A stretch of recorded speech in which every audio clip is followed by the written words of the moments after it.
Estos son el virus A, B, C, D y E. Existen otros virus que pueden provocar también hepatitis, entre ellos el Epstein-Barr, el citomegalovirus, el herpes simple, el herpes zóster. Entonces, también tomar en cuenta que si un paciente tiene alguna infección por estos virus, puede tener alteración del perfil hepático y podría además tener una hepatitis por ellos. Con respecto al virus de la hepatitis A, es un virus del ARN. El único que, de estos 5, el único que es de tipo ADN es el virus B. El A es de la familia de los picornavirus y la transmisión es por vía fecal-oral, o sea, es una hepatitis de tipo infecciosa. Y para indicar de que está el paciente con una hepatitis A aguda, hacemos una serología para hepatitis A y nos van a informar el anticuerpo contra la hepatitis A IgM si es que está con la infección aguda. Si es que ya pasó, vamos a tener la IgG positiva. La hepatitis A no va a cronicidad. La hepatitis B es un hepatnavirus. La vía de transmisión es parenteral, sexual, vertical, de madre a hijo. Y también, si está con una hepatitis aguda, vamos a tener el anticuerpo IgM-core positivo y el antígeno de superficie positivo. Esto en hepatitis aguda. También el virus B puede causar una hepatitis crónica, o sea, una alteración del perfil hepático, compromiso del hígado de más de 6 meses de evolución. Y en ese caso vamos a tener el antígeno de superficie positivo más de 6 meses. También puede tener, podemos tener el antígeno E positivo si es que hay replicación viral, o podemos tener este negativo. Y el anticore total va a estar positivo. En caso de la hepatitis C, es un ARN flavivirus, de la familia de los flavivirus. Se transmite principalmente por vía parenteral y vamos a tener un anticuerpo contra el virus C positivo en caso de que tenga una infección aguda y este permanece positivo por más de 6 meses si es que va a una infección crónica. El D es un virus que necesita necesariamente que esté el paciente con un virus B, además, ¿no? Porque puede haber una sobreinfección, una superinfección o una coinfección con el virus B. Para que tenga un virus D, tiene que haber virus B además.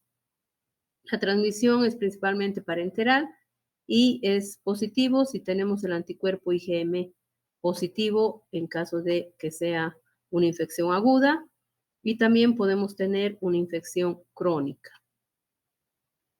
El virus C es de tipo ARN, calicivirus. La transmisión es vía fecal-oral y si es positivo el anticuerpo IgM, significa que está con una hepatitis E aguda. En general, las manifestaciones clínicas de una hepatitis son inespecíficas, pueden estar anihistéricos en un 75 a 90%, o tener un cierto malestar como si estuvieran con gripe. Y si es que es si se ponen histéricos, si es del tipo de una hepatitis con ictericia, vamos a tener 3 fases. La fase prodrómica o prehistérica, que dura 3 días a 3 semanas, donde va a tener fatiga, anorexia, dinamia, puede haber náuseas, vómitos, puede haber cierta fiebre no alta, aversión a las grasas y dolor en el cuadrante superior derecho y además coluria. Luego viene la fase histérica, que es una fase, o sea, es una ictericia rubínica, que se denomina rubínica, por 1 a 8 semanas más o menos, con hipocolia, prurito, si es que hay datos de colestasis, va a tener prurito el paciente, y al examen físico vamos a tener una hepatomegalia dolorosa. Y por último, la fase de convalescencia con desaparición de todos estos síntomas y va a recuperar por completo si es que el organismo va a vencer a este proceso inflamatorio del hígado, no deja secuelas y va a recuperar por completo. El diagnóstico entonces se hace por esta clínica, alteración del perfil hepático, sobre todo con aumento de las transaminasas. Y en caso de una hepatitis viral, las transaminasas pueden elevarse hasta incluso 200 veces lo normal, bastante altas, esa es la característica de una hepatitis viral, y hay predominio de la alaninoaminotransferasa. En cambio, en una hepatitis por alcohol es la aspartato aminotransferasa la que se eleva. Luego podemos solicitar una ecografía abdominal donde vamos a ver una hepatomegalia y la serología donde pedimos, dependiendo de qué tipo de hepatitis sospechamos, o directamente se pide serología para hepatitis A, B y C para ver de qué tipo de hepatitis se trata. Va a haber aumento de las bilirrubinas. Hemos dicho ayer que se elevan ambas bilirrubinas, pero un poco más la directa. Si hay datos de colestasis, si tiene prurito el paciente, es un tipo de hepatitis colestásica, va a haber además elevación de la fosfatasa alcalina. Es tipo, es una variedad, digamos, de hepatitis, no siempre ocurre esto. Luego, si esta hepatitis está encaminándose a una hepatitis grave con datos de insuficiencia hepática, es el TP que se va a prolongar y va a bajar la albúmina. Entonces, esos dos datos en el perfil hepático tenemos que monitorizar. Tenemos que hacer una monitorización del perfil hepático y si el TP se prolonga, pues hay que estar más atentos si es que no aparece encefalopatía hepática, y eso ya es un dato de que puede estar haciendo una hepatitis fulminante. Como es un proceso viral, va a tener leucopenia. Diagnóstico diferencial con otras causas de hepatitis y de alteración del perfil hepático. El tratamiento de una hepatitis viral aguda es sintomático. Si el paciente está con hiporexia, si está con astenia, el reposo relativo, o sea, quiere decir que dependiendo del grado de afectación, el grado de cansancio que manifieste, pues hará reposo sin ir a hacer sus actividades, ¿no? Si es una hepatitis infecciosa, si es una hepatitis A, de preferencia tiene que estar en la casa y para no contagiar a otras personas.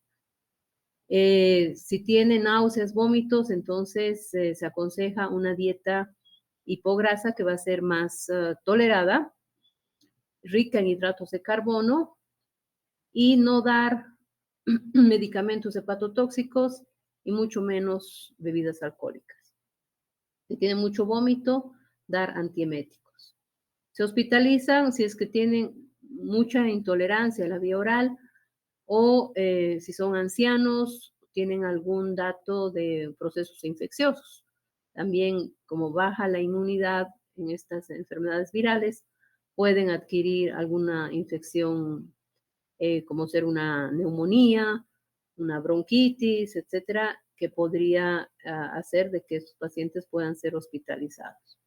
Y monitorizar el tiempo de protrombina. Si este se prolonga, también es mejor internar para una monitorización más cercana de la, como les digo, de la presencia de encefalopatía hepática, que la albúmina vaya bajando,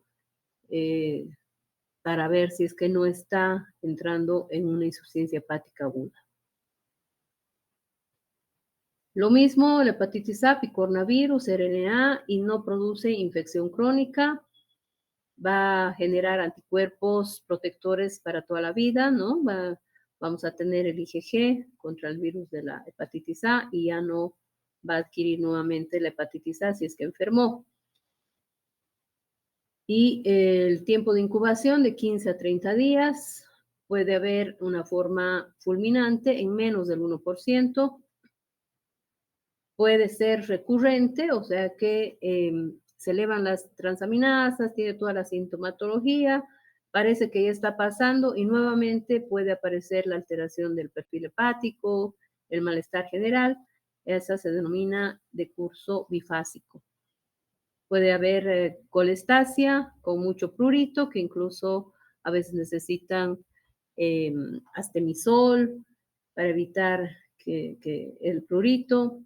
Y también podemos tener una evolución de curso prolongado que puede durar meses, pero no pasa de los 6 meses, porque la hepatitis A no produce una hepatitis crónica. Entonces puede tener una evolución de 3, de 4, de 5 meses, no pasando ni llegando a los 6 meses. Ese es de curso prolongado. Generalmente a los 2 meses ya pasó la hepatitis A.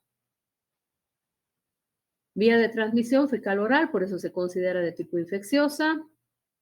Y positiva la IgM, viene a ser una infección aguda. Y si está ya la IgG, se considera que ya pasó o que está inmunizado. La prevención, la higiene ambiental, o sea, la buena eliminación de excretas, el agua hervida y el buen lavado de manos también, ¿no? Esta enfermedad es más frecuente de adquirirla también por ejemplo, en lugares donde hay muchas personas, por ejemplo, en los orfelinatos, en el cuartel. Entonces, el uso de los baños, etcétera, tiene que ser con bastante higiene. Y en caso de que se tenga contacto con alguien que ha enfermado con hepatitis A o que en ese momento está con hepatitis A y uno piensa que pudo haber contraído la hepatitis, se puede utilizar inmunoglobulina, que es indicada para contactos del caso agudo y que da un 85% de prevención. Luego tenemos la inmunización activa, que es la vacuna contra la hepatitis A, con una dosis de 1 ml intramuscular en 2 dosis. Luego tenemos que esto va a proteger por lo menos por 10 años. Y aquí tienen la ictericia, que se puede ver en las conjuntivas, en la piel, en pacientes con hepatitis, los que tengan ictericia, ¿no? Por cualquier causa. Y esta es la imagen donde vamos a ver la diferencia entre una orina normal y esta es la orina con coluria, que a los pacientes les preguntamos si su orina es como té cargado para que ellos nos digan si es así. Entonces consideramos como coluria. Como ven ustedes, parece como una infusión de té, ¿no es cierto? Por eso se llama coluria.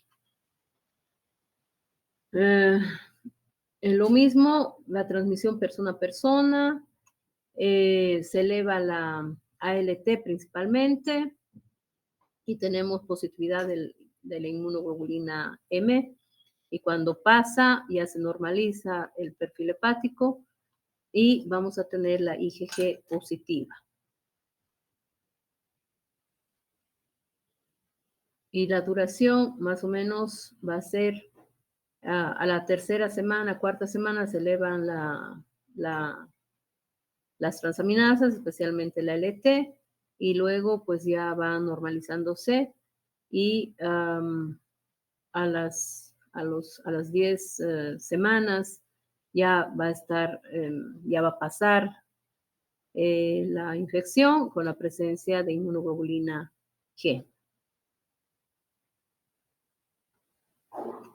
Con respecto a la hepatitis B, es un problema de salud mundial, es una causa importante de cirrosis y el riesgo de adquirir una hepatitis B aguda está en que esta puede evolucionar a una hepatitis crónica y luego en esa hepatitis, esa hepatitis crónica va a evolucionar a cirrosis y en este hígado cirrótico hay probabilidad de que aparezca un hepatocarcinoma.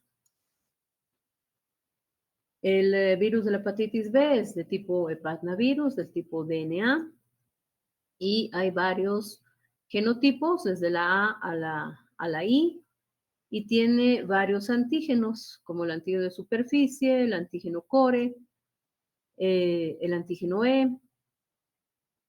Entonces, el mecanismo de transmisión va a ser de tipo parenteral, como habíamos hablado, por transfusión de productos sanguíneos, los adictos a drogas por vía parenteral, los que están haciendo diálisis o hemodiálisis también tienen riesgo, por eso ellos siempre tienen que estar vacunados contra la hepatitis B y con buenos niveles, ¿no? Hay que hacer una determinación de los anticuerpos y hacer nuevas vacunas, o sea, vacunarlos nuevamente si no están bien protegidos.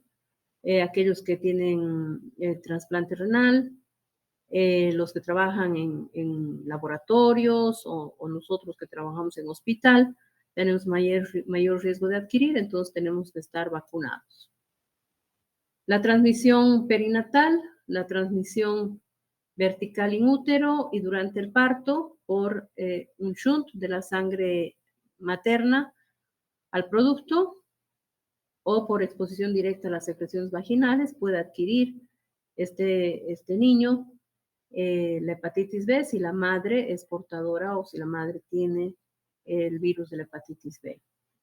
Por la lactancia materna podría transmitirse si es que existen lesiones sangrantes en la mama, luego la transmisión sexual y la transmisión intrafamiliar es menos probable, pero puede haber riesgo si es que utilizan utensilios contaminados con sangre, como peines, toallas o rasuradoras, por ejemplo.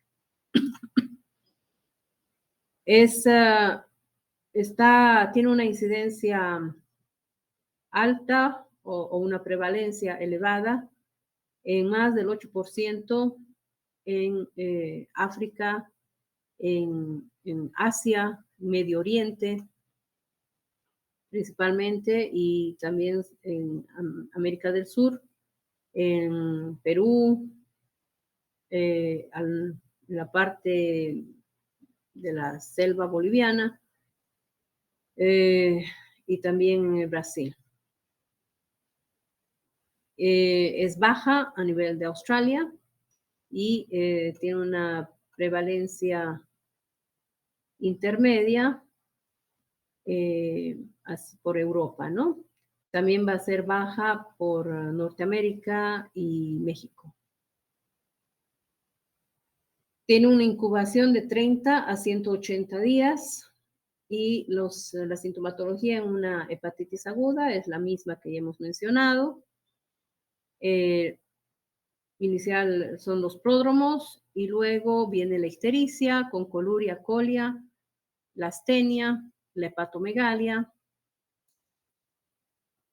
Y si pedimos una serología para hepatitis B, el antígeno de superficie va a estar positivo en etapa aguda y puede seguir positivo más de 6 meses si es que se trata de una hepatitis crónica.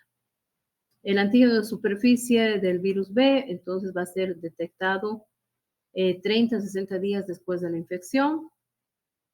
Y si aparece el anticuerpo contra el antígeno de superficie, significa que ya ha adquirido inmunidad, que ya pasó el proceso infeccioso.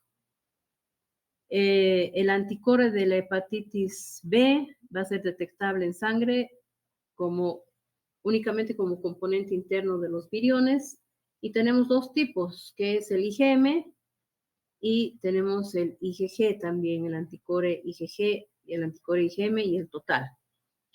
El IgM, si va a estar positivo junto con el antígeno de superficie, significa que está en una etapa aguda.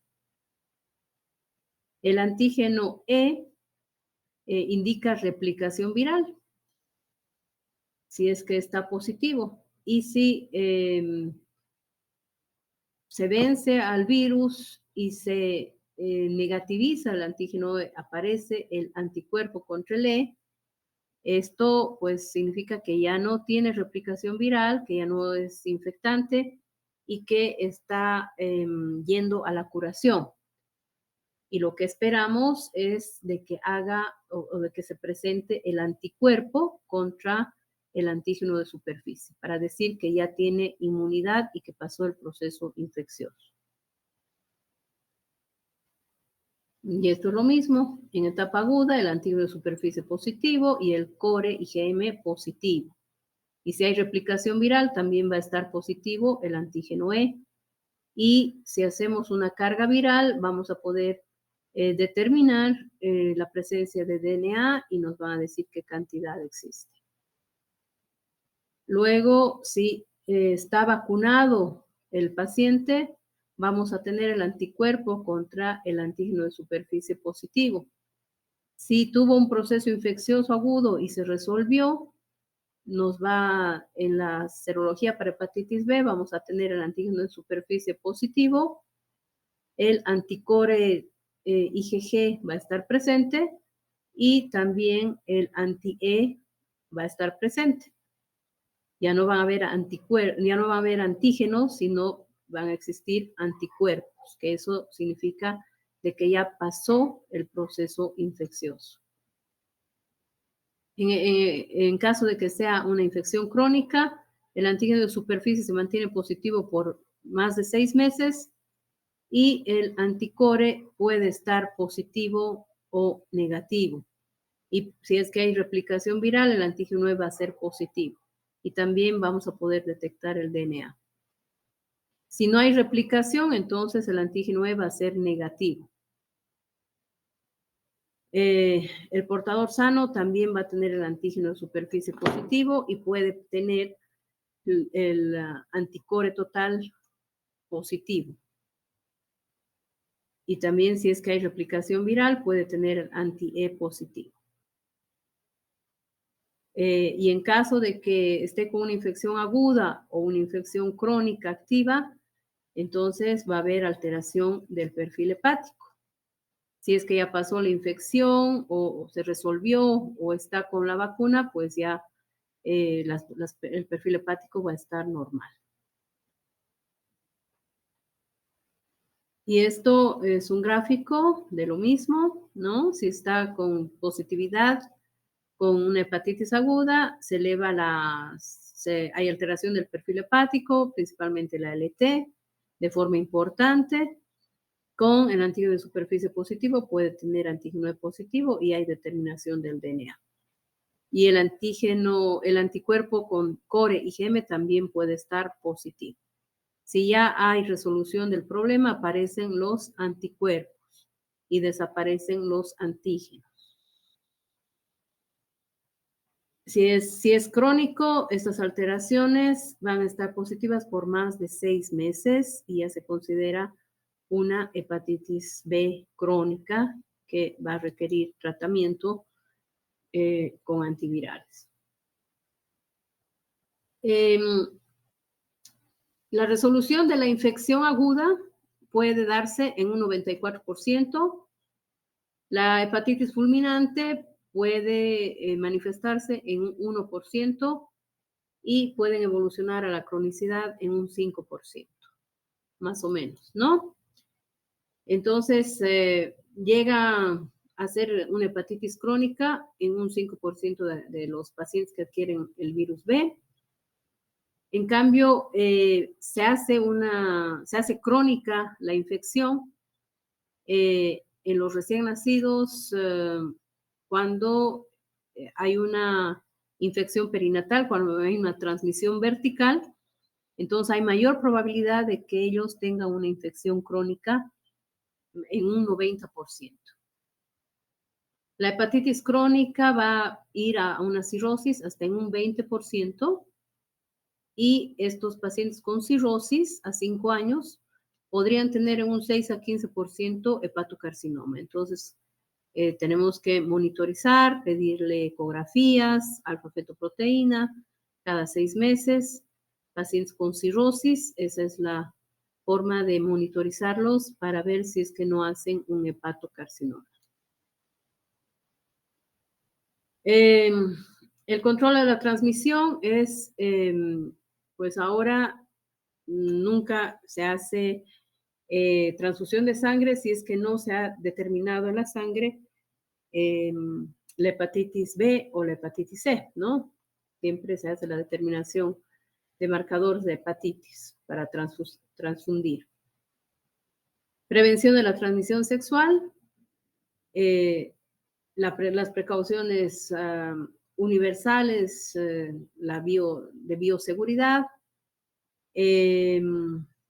y también hay inmunoglobulina para la hepatitis B que se utiliza cuando se tiene contacto accidentalmente con la sangre de algún paciente que tiene la hepatitis B e inmediatamente se pone la inmunoglobulina para no tener la infección.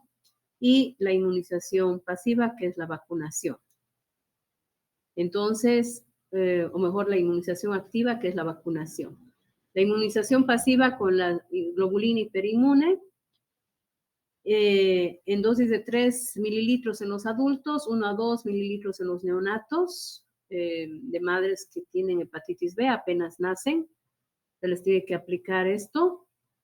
Y también a aquellos que han tenido un contacto accidental, como les digo.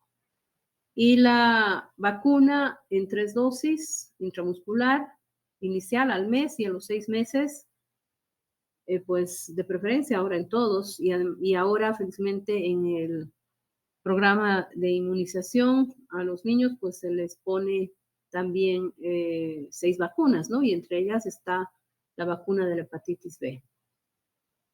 Y la protección,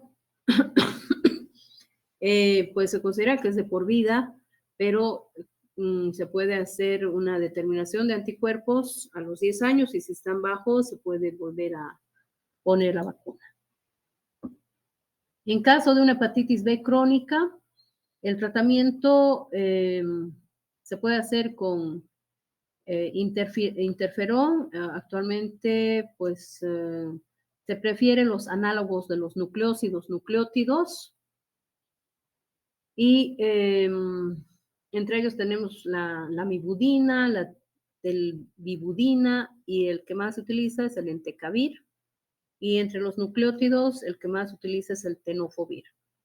El tenofovir también sirve para tratar pacientes con VIH y por lo tanto se encuentra en el programa de tratamiento de VIH y el tenofovir se puede obtener del Ministerio de Salud y se puede tratar de esta forma la hepatitis B.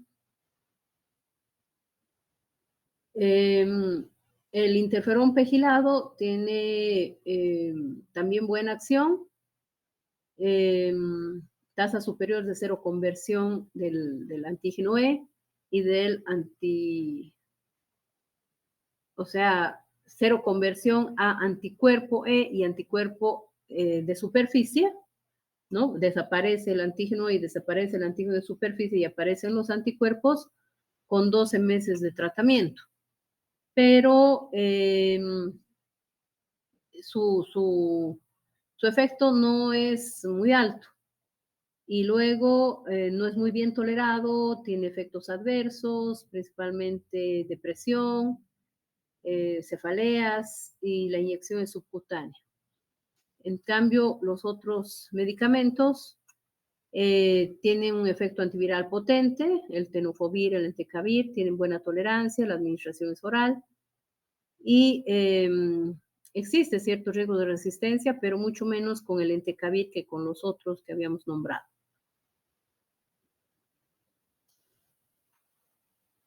Con respecto a la hepatitis C, es un flavivirus de tipo RNA con una incubación de 15 a 160 días y hay varios genotipos. El que más, bueno, el genotipo tipo 1 es el que se encuentra en América y también en Europa tenemos el tipo 1B y en Estados Unidos el 1A. Entonces, este genotipo 1 tiene unos subtipos y es el que se ha visto de que tiene mejor respuesta al tratamiento.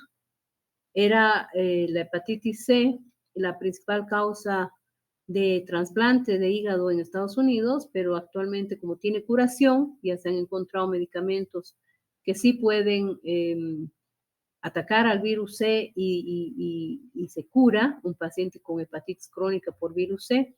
Entonces, el trasplante de hígado por virus C cada vez es menos.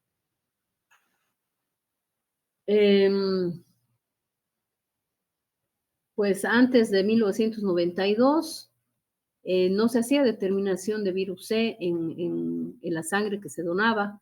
Por lo tanto, aquellos que se transfundieron en esas épocas, antes del 92, pueden tener riesgo de haber adquirido el virus C. Entonces, es bueno hacerles una serología y como les digo ahora, pues antes de cuando uno dona sangre, siempre hacen la determinación para ver si tiene hepatitis B o C. Luego, la inyección de drogas puede ser un factor de riesgo, la hemodiálisis, los que trabajamos en el campo de la salud, relaciones sexuales con múltiples compañeros, compartir elementos de uso personal donde hay contacto con sangre, madres infectadas con hepatitis C y tatuajes, acupuntura también es un factor de riesgo para ambas hepatitis B y C. La C en menor proporción en este tipo de situaciones, ¿no? De relaciones sexuales, uso de elementos personales, la vertical también es menos probable, pero existe riesgo. Es más, la transmisión del virus C se da más por la transfusión de hemoderivados o por inyección de drogas. La prevalencia de la infección con hepatitis C es aproximadamente de 4 millones de personas en los Estados Unidos y se calcula que hay una infección crónica en 160 millones de personas, que probablemente esto pues ya esté disminuyendo ya. La infección es clínicamente silente en aproximadamente el 90% de casos. Lo único que manifiestan los pacientes puede ser malestar, decaimiento, cansancio y no hay más otras manifestaciones, no hay ictericia, incluso el perfil hepático puede ser normal, puede estar normal. Entonces, aquellos pacientes que tienen ese cansancio de origen no conocido y se hacen varios exámenes, entre todo eso, pues hay que pedir también una serología para hepatitis C. Más del 70% de los pacientes que adquieren virus C van a evolucionar a hepatitis crónica. Y de estos, un 50% van a ser cirrosis. Entonces, también es una causa importante de cirrosis. Y esta cirrosis, en cualquier hígado con cirrosis, sea por alcohol, sea por virus B, por virus C, cualquier tipo de cirrosis puede evolucionar a hepatocarcinoma. Fue la primera causa de trasplante de hígado, como les digo, fue porque actualmente no es ya la primera causa. Más se trasplantan por el uso exagerado de paracetamol, por intoxicación por paracetamol o por cirrosis secundaria a esteatohepatitis no alcohólica. Entre los síntomas de una hepatitis aguda están los mismos que ya hemos nombrado. Y para detectar el virus C, pedimos un ELISA o una serología para hepatitis C, donde nos van a reportar el anticuerpo contra hepatitis C. Este aparece 2 a 17 semanas después de adquirir la infección aguda y su persistencia por más de 6 meses nos indica una infección crónica. Y luego ya para corroborar que tiene una hepatitis C, se puede pedir una PCR, donde se determina el RNA del virus C.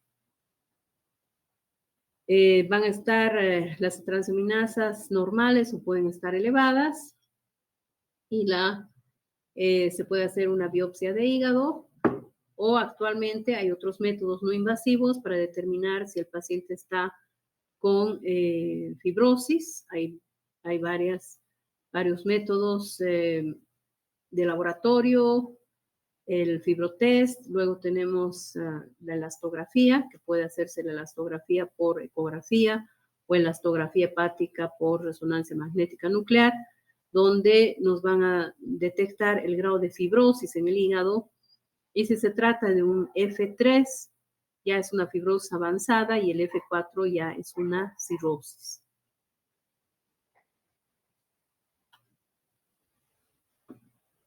Entonces, actualmente existe cura para la hepatitis C, especialmente del genotipo 1, tienen mejor respuesta.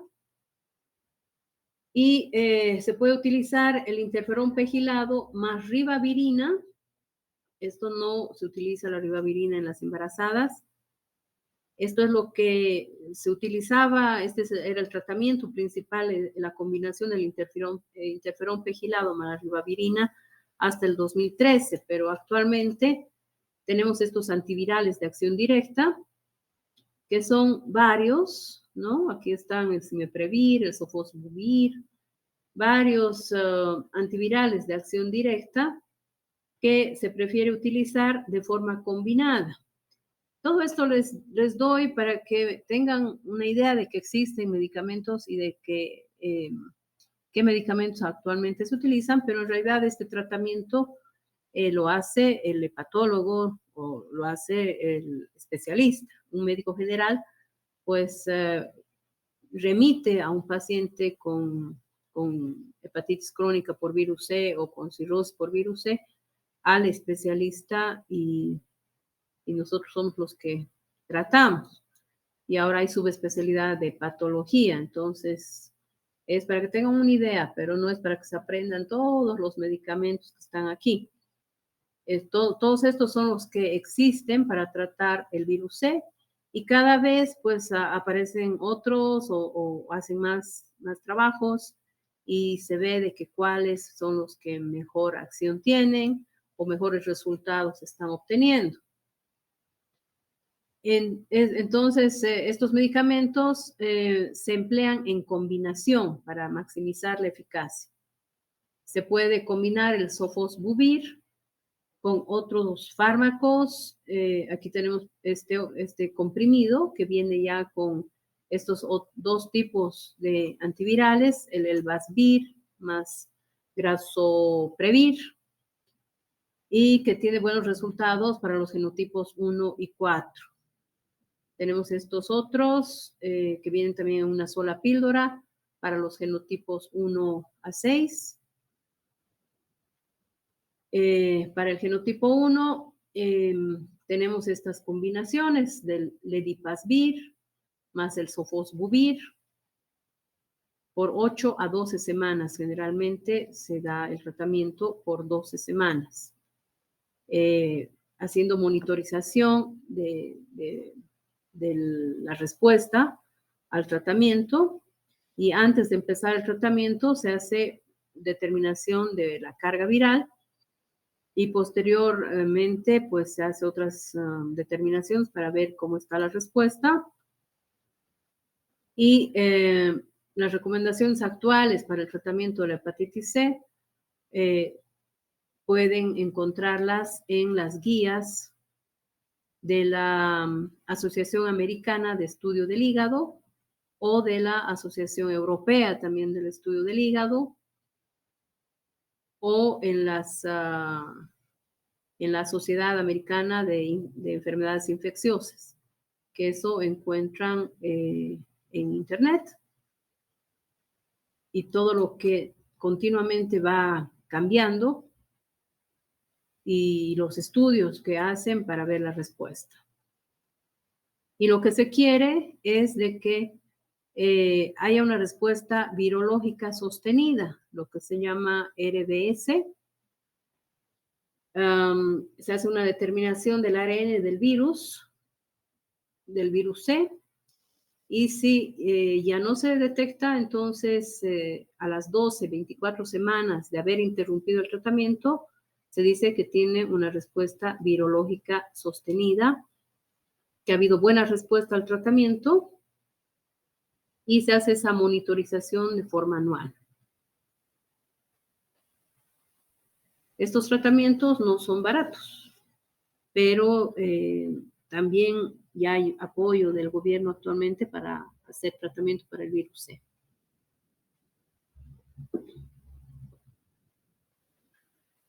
Con respecto a la hepatitis D, este tipo RN, tiene un periodo de incubación de 30 a 140 días, una prevalencia de más o menos en el mundo del 5%, y puede existir como coinfección o sobreinfección con el virus B.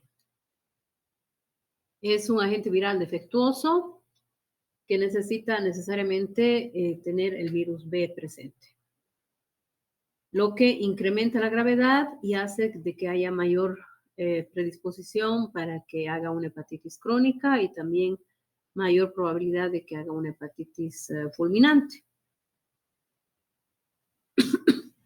Entonces está el antígeno de superficie positivo y adquiere el virus de la hepatitis D. Y por lo tanto vamos a tener, si es que está con el virus D, vamos a tener el anticuerpo IgM positivo para el virus D. Y cuando pasa la infección, pues aparecen los anticuerpos para el antígeno de superficie en caso del B y la inmunoglobulina G para el virus D. Sí, ya pasó la infección. Los factores de riesgo, estar infectado por hepatitis B con anterioridad, ser portador de hepatitis B, recibir transfusiones de sangre o abuso de drogas por vía intravenosa. Lo que ya les dije. Y se podría hacer una biopsia hepática si es que hay está con una hepatitis grave y las transaminadas también se elevan. Con respecto a la hepatitis E, es un virus ARN, calicivirus, que se transmite por vía fecal oral en zonas donde principalmente el agua está contaminada. Es más frecuente en África, en Asia, en Medio Oriente, China. Hay 8 genotipos y se ha visto que la transmisión del genotipo 3 a 4 se produce por comer carne cruda de cerdo o jabalí. Y la mortalidad es no más alta en infección aguda, de 0,5 a 4%, y esta mortalidad sube en en mujeres embarazadas, principalmente cuando adquieren el virus E en la segunda o tercer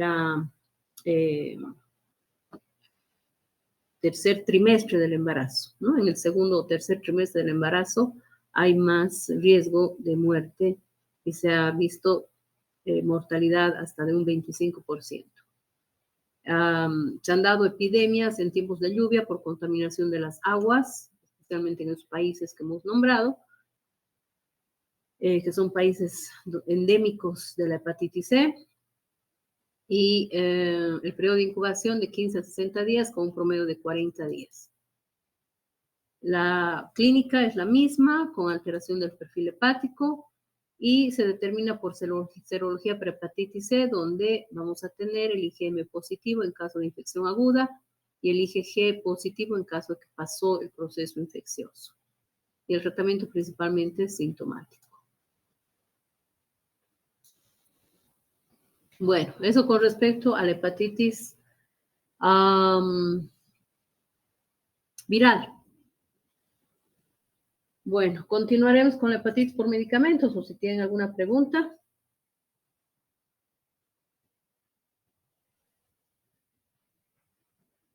Bueno, como no hay preguntas, continuamos con hepatitis por medicamentos.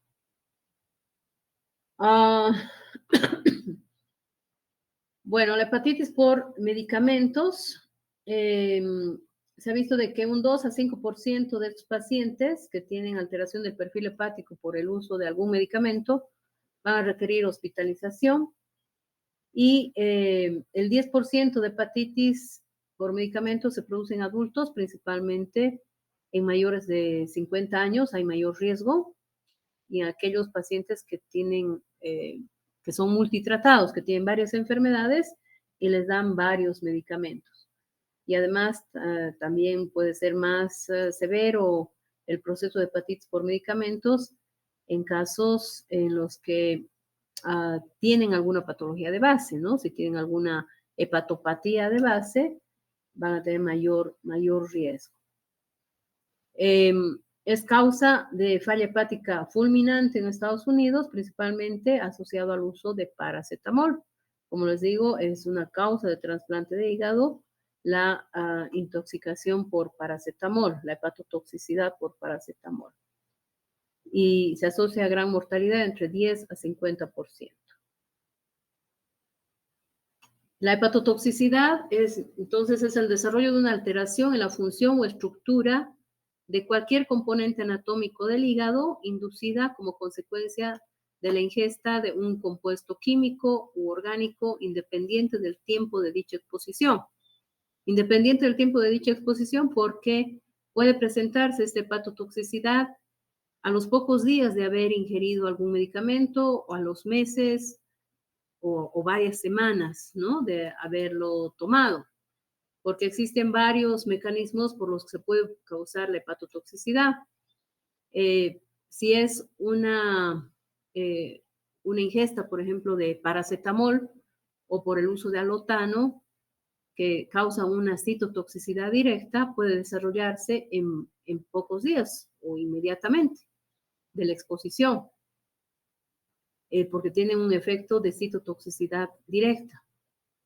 Pero puede haber casos en los que tomen un medicamento y no pasa nada y recién una o varias semanas después aparece alteración del perfil hepático y esto se puede producir por una reacción de hipersensibilidad, lo que se llama alergia medicamentosa, porque el metabolito de ese medicamento, al metabolizarse, ese metabolito va a actuar como un antígeno que va a provocar una respuesta inmunológica pero de tipo idiosincrático, o sea, no depende precisamente del medicamento. Esto puede pasar, por ejemplo, con la fenitoína, con algunos anticonvulsivantes, que les dan y no pasa nada, pero después de unas semanas aparece alteración del perfil hepático propio del paciente, por eso se dice idiosincrático. No todos los pacientes van a tener esa reacción. O puede ser por una idiosincrasia metabólica y una alteración en el metabolismo de los medicamentos y pueden aparecer esas alteraciones después de semanas o meses de consumir el fármaco. Cuando se consume medicamentos, estos se van a metabolizar a nivel del hígado en dos fases generalmente, ¿no? En la fase 1 va a intervenir la citocromo P450. Es a este nivel que va a ser metabolizado el fármaco, se va a producir un metabolito activo y a partir de este metabolismo se va a formar la N-acetilimidoquinona y esta puede ser hepatotóxica si se mantiene en el organismo, pero hay una fase 2 donde intervienen sí, hola. ¿Alguien me habla? No, ¿Me escuchan, doctora. no?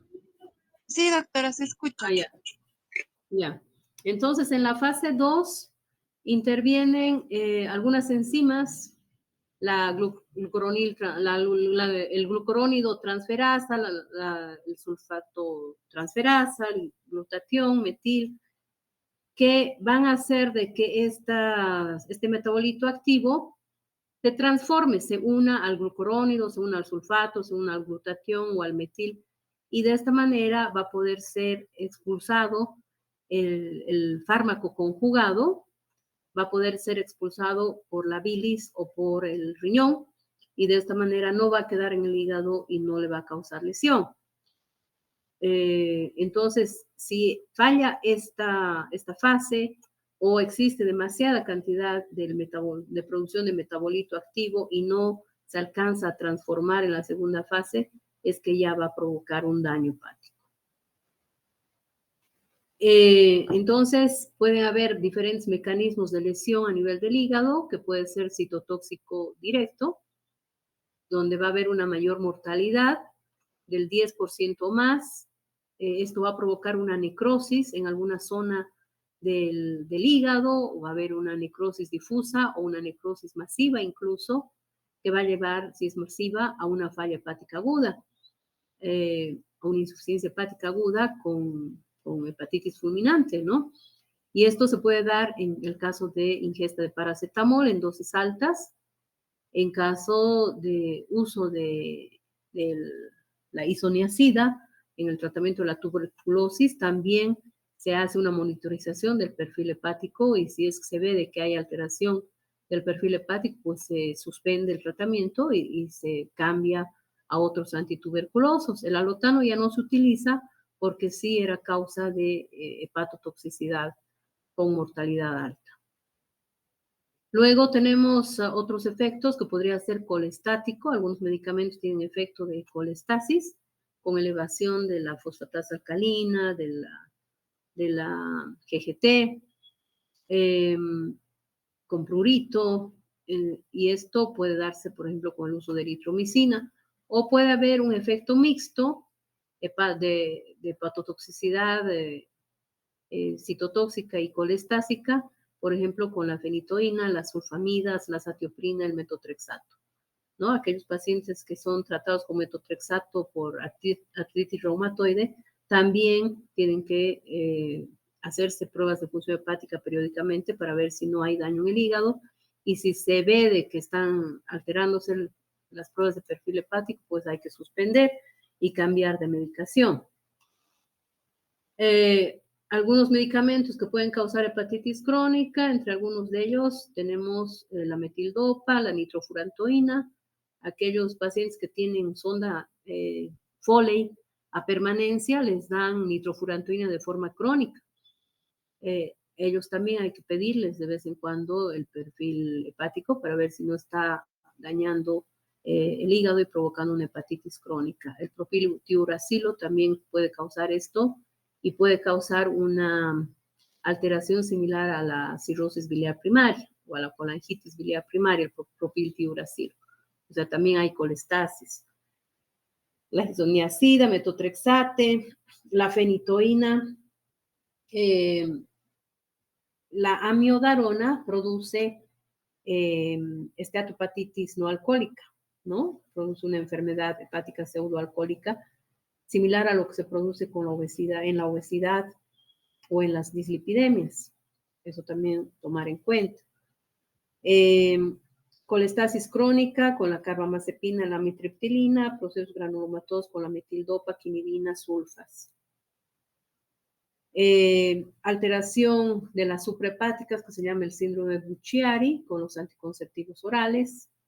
Luego podemos tener hipertensión portal por esclerosis hepatoportal sin cirrosis, por el uso de vitamina A, del sulfato de cobre. Enfermedad veno-oclusiva, que es otra causa de hipertensión portal, se puede dar con el uso de algunos tés de hierbas, la 6-tioguanina. Entonces hay que tener cuidado nomás con esos tés chinos o tés hindúes que pueden causar alguna alteración a nivel de hígado o causar esta enfermedad veno-oclusiva. Tumores hepáticos como adenomas o cáncer de hígado, con el uso de anticonceptivos orales se pueden presentar estos adenomas, que si se presentan, pues a veces hay que sacar o operar. Luego los esteroides anabólicos también pueden causar problemas. Entonces, si sospechamos que es por medicamentos, tenemos que preguntar qué tipo de medicamentos ha estado utilizando, cuánto tiempo, qué dosis, y ver el perfil hepático, si tiene elevación de transaminasas, la fosfatasa alcalina, las bilirrubinas, si hay necesidad, hacer una biopsia hepática, y lo que se tiene que hacer cuando se sospecha que hay hepatotoxicidad por algún medicamento es suspender el medicamento. Eso es lo principal. Y hay un sitio que se llama LiverTox en internet donde se puede ingresar ahí y poner el medicamento que uno piensa que está causando daño en el hígado o que está sospechando, y para saber qué daño causan estos medicamentos, pues ahí tenemos una lista de qué tipo de lesión puede causar en el hígado. Se llama LiverTox. El tratamiento principal, suspender el fármaco y se le puede dar hepatoprotectores que de cierta manera sirven, como la silimarina, el complejo B, y el único que tiene el antídoto es la hepatotoxicidad por acetaminofén, que es la N-acetilcisteína, que tiene muy buen efecto si se da en las primeras 4 a 12 horas después de que haya ingerido el acetaminofén. Para los adenomas hepáticos, resección quirúrgica. Y en el caso de intoxicación por acetaminofén, que es una causa muy común de falla hepática aguda en Estados Unidos y en Europa, en Inglaterra, porque se compra fácilmente, hay venta libre de acetaminofén y la gente utiliza esto para con fines suicidas, pues se ha visto de que es una causa importante de daño hepático.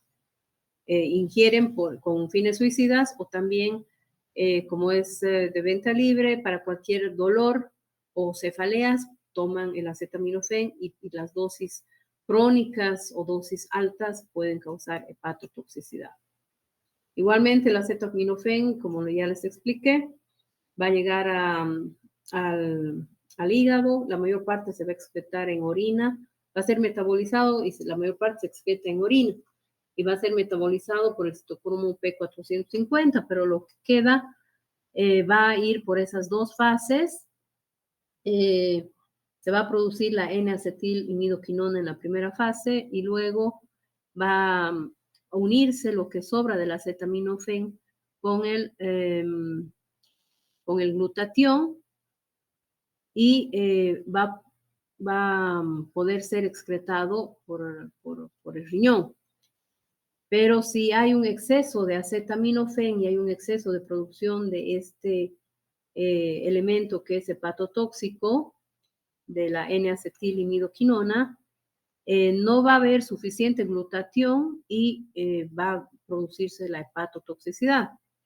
O si es que a pesar, o también hay que valorar el hecho de que si ha tomado una dosis de acetaminofén y además ha tomado bebida alcohólica, hay mayor riesgo, porque el alcohol va a disminuir también el glutatión y no va a poder ser metabolizado en la segunda fase y no va a poder ser conjugado este metabolito y para poder ser excretado en orina. Entonces se queda en el hígado y va a provocar la lesión. Entonces, cuando toman el acetaminofén y se ve de que hay un daño en el hígado, hay que además preguntar si no ingirió además bebida alcohólica, o incluso en los niños hay que tener cuidado de no darle acetaminofén y jarabes para la tos que contienen algo de alcohol, hay que fijarse, ¿no? Para darles una dosis mínima de acetaminofén. La dosis terapéutica de 10 a 15 miligramos por kilogramo dosis, en adultos 500 a 1 gramo dosis cada 6 a 8 horas, pero la verdad yo no uso más de 2 o 3 gramos máximo alguna vez por día, ¿no? Pero dice, esa es la dosis terapéutica. Pero también hay que tomar en cuenta que sea un paciente que no tenga alguna hepatopatía previa, que ese hígado esté bien. Toxicidad con una dosis única en los niños mayor a 250 miligramos por kilogramo, dosis repetidas de 50 a 60 miligramos por kilogramo y en adultos de 7 a 10 gramos por día viene a ser ya hepatotóxico, con una hepatotoxicidad directa peligrosa para la vida. En el cuadro clínico vamos a tener 3 fases. En la fase 1, donde va a tener náuseas, vómitos, diaforesis, letargia, fiebre y el laboratorio puede estar normal todavía, esto en las primeras 24 horas de haber ingerido esas dosis altas. En el estadio 2, a las 24 a 72 horas ya va a haber el dolor en el hipófisis derecho porque ya va a tener hepatomegalia. Va a afectar también la función del riñón, entonces puede haber oliguria y va a haber alteración del perfil hepático y renal. En el estadio 3, 72 a 96 horas después de la ingesta, aparece ictericia y van a haber ya datos de insuficiencia hepática aguda con confusión, con hipoglicemia, con hipotensión, acidosis láctica, diátesis hemorrágica y con muerte por falla orgánica múltiple, porque va a tener falla hepática, renal e incluso puede haber alteración a nivel cardíaco. En el estadio 4, 4 días a 2 semanas, si es que pasaron estos 3 estadios, va a recuperar desde el cuarto día con una recuperación completa. No deja secuelas en el hígado. Si es que se actúa pronto y lo que se tiene que hacer es darle acetaminofén en las primeras horas, ¿no? Antes de las 12 horas se le tiene que dar el acetaminofén, que eso le salva la vida. Entonces tenemos que hacer una anamnesis amplia de determinar qué tipo de medicamentos ha consumido, cuánto de acetaminofén, la dosis, el tiempo, si ha ingerido con bebida alcohólica o con qué otros medicamentos que podrían aumentar la lesión en el hígado. Y se da el acetaminofén, puede ser por vía oral, si es que tolera la vía oral, o puede ser por vía endovenosa si no está tolerando, si está con mucho vómito. Y se pide perfil hepático, se pide incluyendo TP y NR, ¿no es cierto? Albúmina, globulina, proteínas totales, transaminasas, bilirrubinas, fosfatasa alcalina, GGT, el BUN, la creatinina, amilasa, glicemia y electrocardiograma también se le hace. Y una vez que se ha hecho la anamnesis y se sabe cuánta cantidad ha consumido el paciente, se va a hacer una determinación sérica de la cantidad de acetaminofén que tiene en plasma y del tiempo de evolución de lo que ha ingerido. Entonces se hace este gráfico, se utiliza este gráfico. Aquí tenemos el tiempo que pasó de la ingesta y aquí la cantidad de acetaminofén que se tiene en plasma una vez que se toma la muestra. Y si está por debajo de esta línea, pues no hay riesgo, pero luego tenemos el riesgo probable o mayor riesgo, si está más alto. Y hay que darle inmediatamente, hacerle lavado gástrico, ponerle una sonda nasogástrica, hacerle lavado gástrico y darle carbón activado, mezclado con agua, y también dicen que en alguna parte he leído con jugo de tomate. No sé bien por qué, pero así también algunos artículos dicen, ¿no? Pero la cosa es que es el carbón activado el que va a actuar y que se puede dar por vía oral o por sonda nasogástrica. Y lo principal es la N-acetilcisteína. En las primeras horas, en las primeras 10 horas de la ingesta, se da 140 miligramos por kilogramo, seguida de 17 dosis por vía oral de 70 miligramos por kilogramo cada 4 horas. Y si no tolera la vía oral o tiene una hemorragia o un datos de obstrucción o de un hilio o una hepatitis fulminante o pacientes embarazadas, se da por vía endovenosa, 150 miligramos endovenoso en 200 cc de solución glucosada en 1 hora, luego 50 miligramos en 500 cc de solución glucosada para 4 horas y 100 miligramos por kilogramo en 100 cc de solución glucosada para 16 horas. Y esto va a ayudar a que aumente el metabolismo, o sea, que haya una mayor transformación, que aumente el glutatión. La N-acetilcisteína hace de que aumente el glutatión y que pueda metabolizarse el paracetamol y pueda ser excretado adecuadamente por el riñón. Bueno, eso es todo. ¿Alguna pregunta?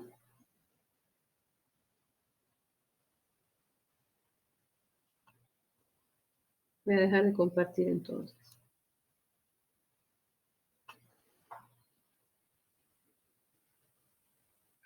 Creo que no hay preguntas, doctora. Bueno, entonces mañana nos vemos. Vamos a continuar con esteatohepatitis no alcohólica y creo que hepatitis crónica por enfermedades metabólicas. Vamos a hablar sobre hemocromatosis y enfermedad de Wills, etc.